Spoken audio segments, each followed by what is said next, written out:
Hello, my name is Valerie Ling, and I have been a psychologist for just over 20 years.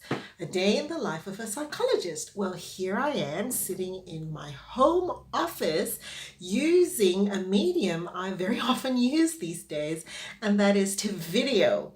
My day today has actually meant that I have worked from home. I have been able to have sessions online in an area of work that is very close to my heart. So let me tell you a bit about that. But before that, let me tell you this. I didn't always know that I was going to be a psychologist. I think psychology found me.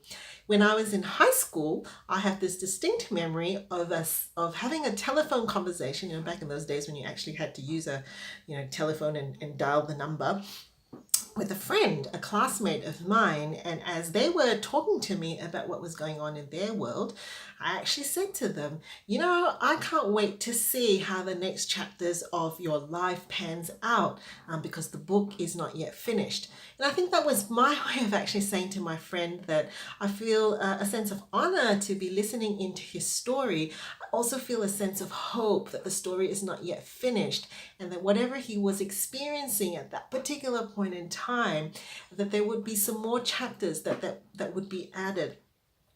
And I think that's my journey of finding psychology, or psychology finding me.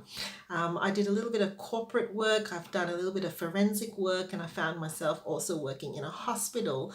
And through all of that, I think I was really engaged by the stories that people have, where they've come from, the challenges they've experienced, the decisions they have to make, the relationships that they have to work through.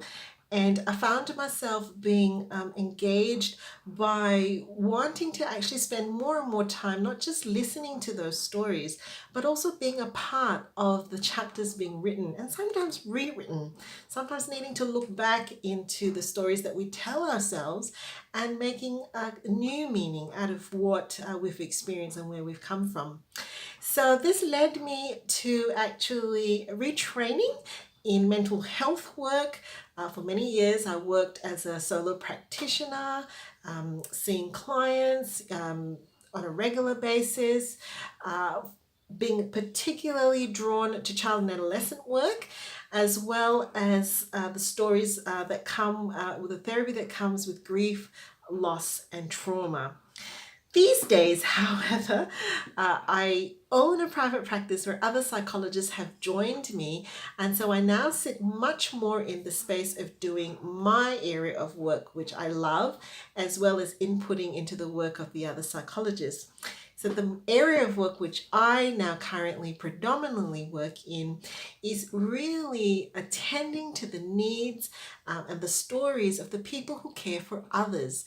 So they may be professional carers, they may be people with pastoral and chaplaincy work who may be burning out from the honorable service that they provide in caring for others.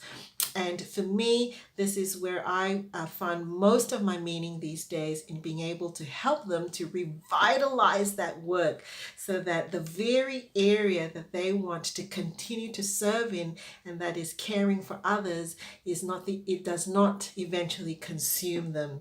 So burnout prevention, or as I call it these days, revitalization work, is my passion. Thanks for having me, and I look forward to reading more of the stories of a day in the life of a psychologist.